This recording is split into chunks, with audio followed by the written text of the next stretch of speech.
Hi ನಮಸ್ಕಾರ ವೀಕ್ಷಕರೇ, ಇವತ್ತು ನಾವು ಉತ್ತರ ಕರ್ನಾಟಕದ ಸ್ಪೆಷಲ್ ರೆಸಿಪಿ ಆದಂಥ ಅವರೆಕಾಳು ಮಿಕ್ಸ್ ಬದನೆಕಾಯಿ ಸಾಂಬಾರನ್ನು ಯಾವ ರೀತಿಯಾಗಿ ಮಾಡೋದಂತ ನೋಡೋಣ ಬನ್ನಿ ವೀಕ್ಷಕರೇ. ಇದು ತುಂಬ ಟೇಸ್ಟಿ ಮತ್ತು ಆರೋಗ್ಯಕರವಾಗಿರುವುದರಿಂದ ಈ ಸಾಂಬಾರನ್ನು ಹೇಗೆ ಮಾಡೋದಂತ ನೋಡೋಣ ಬನ್ನಿ ವೀಕ್ಷಕರೇ. ಹಾಗಾದರೆ ಯಾರು ನಮ್ಮ ಚಾನಲನ್ನು ಸಬ್ಸ್ಕ್ರೈಬ್ ಮಾಡಿಲ್ಲ ಅವರು ದಯವಿಟ್ಟು ನಮ್ಮ ಚಾನಲನ್ನು ಸಬ್ಸ್ಕ್ರೈಬ್ ಮಾಡಿ. ಈಗ ಮಾಡುವ ವಿಧಾನವನ್ನು ನೋಡುವ. ಮೊದಲಿಗೆ 4 ಬದನೆಕಾಯಿ ಮತ್ತು 1 ಬೌಲ್ ಅವರೆಕಾಳನ್ನು ತೆಗೆದುಕೊಳ್ಳಿ. ಈಗ ಗ್ಯಾಸ್ ಆನ್ ಮಾಡಿ ಒಂದು ಕುಕ್ಕರ್ಗೆ 1 ಬೌಲ್ ಅವರೆಕಾಳನ್ನು ಹಾಕಿ ಸ್ವಲ್ಪ ನೀರನ್ನು ಹಾಕಿ ಮುಚ್ಚಳವನ್ನು ಕ್ಲೋಸ್ ಮಾಡಿ 2 ವಿಶಿಲು ಆಗುವವರೆಗೆ ಕಾಯಬೇಕು. ನೋಡಿ, ಈಗ 2 ವಿಶಿಲು ಆಗಿದೆ. ಅವರೆಕಾಳು ಬೆಂದಿದೆ ಅಂತ ನೋಡೋಣ ಬನ್ನಿ ವೀಕ್ಷಕರೇ. ನೋಡಿ ಎಷ್ಟು ಚೆನ್ನಾಗಿ ಅವರೆಕಾಳು ಬೆಂದಿದೆ ಅಂತ ನೀವು ನೋಡಬಹುದು. ನೋಡಿ ಎಷ್ಟು ಚೆನ್ನಾಗಿ ಈ ಅವರೆಕಾಳು ಬೆಂದಿದೆ ಅಂತ ನೀವು ನೋಡಬಹುದು ವೀಕ್ಷಕರೇ. ಈಗ ಮಸಾಲೆಯನ್ನು ರೆಡಿ ಮಾಡಿಕೊಳ್ಳೋಣ. ಒಂದು ಮಿಕ್ಸಿ ಜಾರಿಗೆ ಒಂದು ಅರ್ಧ ಬೌಲ್ ಒಣ ಕೊಬ್ಬರಿ, ಬೆಳ್ಳುಳ್ಳಿ, ಶುಂಠಿ, 4 ಹಸಿಮೆಣಸಿನಕಾಯಿ,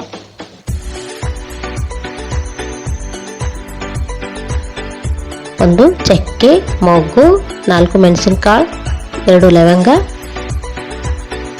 ಸ್ವಲ್ಪ ಕೊತ್ತಂಬರಿ ಸೊಪ್ಪು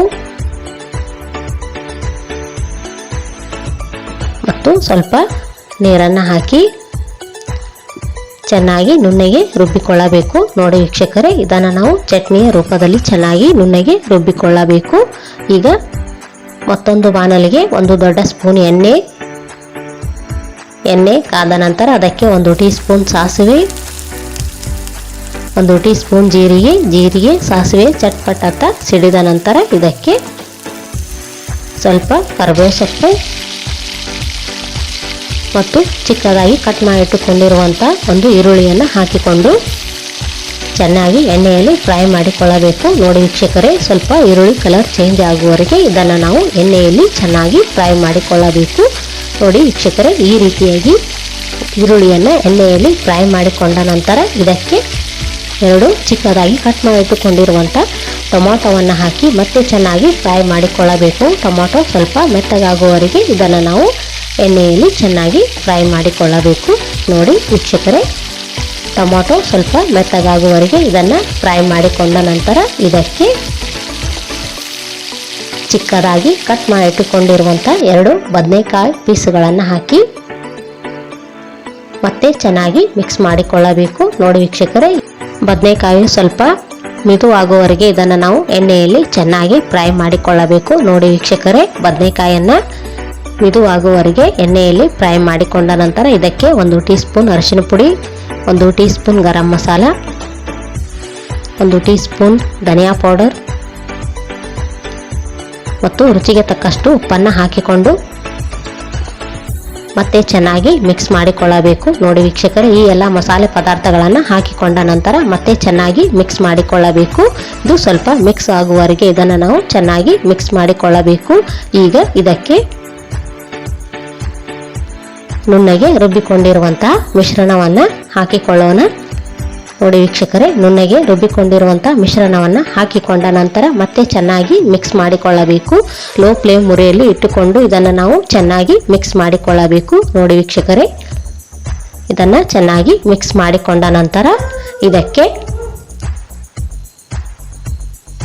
ಅದೇ ಮಿಕ್ಸಿ ಜಾರಿಗೆ ಸ್ವಲ್ಪ ನೀರನ್ನು ಹಾಕಿಕೊಂಡು ಚೆನ್ನಾಗಿ ಮಿಕ್ಸ್ ಮಾಡಿಕೊಳ್ಳಬೇಕು. ನೋಡಿ ವೀಕ್ಷಕರೇ, ನಿಮಗೆ ಗ್ರೇವಿ ಗಟ್ಟಿಯಾಗಿ ಬೇಕಾದರೆ ಇದಕ್ಕೆ ಸ್ವಲ್ಪ ನೀರನ್ನು ಹಾಕಿಕೊಳ್ಳಿ. ಇಲ್ಲವಾದರೆ ಸ್ವಲ್ಪ ತೆಳುವಾಗಿ ಗ್ರೇವಿ ಬೇಕಾದರೆ ಇದಕ್ಕೆ ಸ್ವಲ್ಪ ನೀರನ್ನು ಹೆಚ್ಚು ಹಾಕಿಕೊಳ್ಳಬೇಕು. ನಾನು ಇಲ್ಲಿ ಸ್ವಲ್ಪ ಹೆಚ್ಚು ನೀರನ್ನು ಹಾಕಿಕೊಂಡಿದ್ದೇನೆ. ಈಗ ಇದನ್ನು ಚೆನ್ನಾಗಿ ಮಿಕ್ಸ್ ಮಾಡಿಕೊಳ್ಳಬೇಕು. ನೋಡಿ ವೀಕ್ಷಕರೇ, ಬದನೆಕಾಯಿ ಸ್ವಲ್ಪ ಕುದಿಯುವವರೆಗೆ ಇದನ್ನು ನಾವು ಚೆನ್ನಾಗಿ ಮಿಕ್ಸ್ ಮಾಡಿಕೊಳ್ಳಬೇಕು. ನೋಡಿ, ಈಗ ಕುದಿ ಬರ್ತಾ ಇದೆ. ಈ ರೀತಿಯಾಗಿ ಬದನೆಕಾಯಿ ಸ್ವಲ್ಪ ಕುದಿ ಬಂದ ನಂತರ ಇದಕ್ಕೆ ಸ್ವಲ್ಪ ಇಂಗನ್ನು, 1 ಚಿಟಿಕೆ ಇಂಗನ್ನು ಹಾಕಿಕೊಂಡು ಮತ್ತೆ ಚೆನ್ನಾಗಿ ಮಿಕ್ಸ್ ಮಾಡಿಕೊಳ್ಳೋಣ. ನೋಡಿ ವೀಕ್ಷಕರೇ, ಇಂಗನ್ನು ಹಾಕಿಕೊಂಡ ನಂತರ ಮಿಕ್ಸ್ ಆದ ನಂತರ ಇದಕ್ಕೆ ಅವರೆಕಾಳುಗಳನ್ನು ಬೇಯಿಸಿಟ್ಟುಕೊಂಡಿರುವಂಥ ಒಂದು ಬೌಲ್ ಅವರೆಕಾಳುಗಳನ್ನು ಹಾಕಿಕೊಂಡು ಮತ್ತೆ ಚೆನ್ನಾಗಿ ಮಿಕ್ಸ್ ಮಾಡಿಕೊಳ್ಳಬೇಕು. ನೋಡಿ ವೀಕ್ಷಕರೇ, 1-2 ನಿಮಿಷಗಳ ಕಾಲ ಇದನ್ನು ನಾವು ಚೆನ್ನಾಗಿ ಮಿಕ್ಸ್ ಮಾಡಿಕೊಳ್ಳಬೇಕು. ನೋಡಿ, ಇದು ಮಿಕ್ಸ್ ಆದ ನಂತರ ಇದಕ್ಕೆ ಸ್ವಲ್ಪ ಚಿಕ್ಕದಾಗಿ ಕಟ್ ಮಾಡಿಟ್ಟುಕೊಂಡಿರುವಂಥ ಕೊತ್ತಂಬರಿ ಸೊಪ್ಪನ್ನು ಹಾಕಿಕೊಂಡು ಮತ್ತೆ ಚೆನ್ನಾಗಿ ಮಿಕ್ಸ್ ಮಾಡಿಕೊಳ್ಳೋಣ. ನೋಡಿ ವೀಕ್ಷಕರೇ, ಕೊತ್ತಂಬರಿ ಸೊಪ್ಪನ್ನು ಹಾಕಿಕೊಂಡ ನಂತರ ಮತ್ತೆ ಚೆನ್ನಾಗಿ ಮಿಕ್ಸ್ ಮಾಡಿಕೊಂಡು ಇದಕ್ಕೆ ಇದು ಸ್ವಲ್ಪ ಕುದಿ ಬಂದ ನಂತರ ಇದಕ್ಕೆ ಒಂದು ಮುಚ್ಚಳವನ್ನು ಮುಚ್ಚಿ ಮತ್ತೆ 2 ನಿಮಿಷಗಳ ಕಾಲ ಇದನ್ನು ಬೇಯಿಸಿಕೊಂಡರೆ ಅವರೆಕಾಳು ಮಿಕ್ಸ್ ಬದನೆಕಾಯಿ ಸಾಂಬಾರ್ ಸೂಪರ್ ಆಗಿ ರೆಡಿ ಆಗುತ್ತದೆ. ನೋಡಿ ವೀಕ್ಷಕರೇ, ಎಷ್ಟು ಚೆನ್ನಾಗಿ, ಎಷ್ಟು ಸೂಪರ್ ಆಗಿ, ಎಷ್ಟು ಸಖತ್ತಾಗಿ ಈ ಅವರೆಕಾಳು ಮಿಕ್ಸ್ ಬದನೆಕಾಯಿ ಸಾಂಬಾರ್ ರೆಡಿಯಾಗಿದೆ ಅಂತ ನೀವು ನೋಡಬಹುದು. ಇದನ್ನು ಒಂದು ಬೌಲ್ಗೆ ಸರ್ವ್ ಮಾಡೋಣ.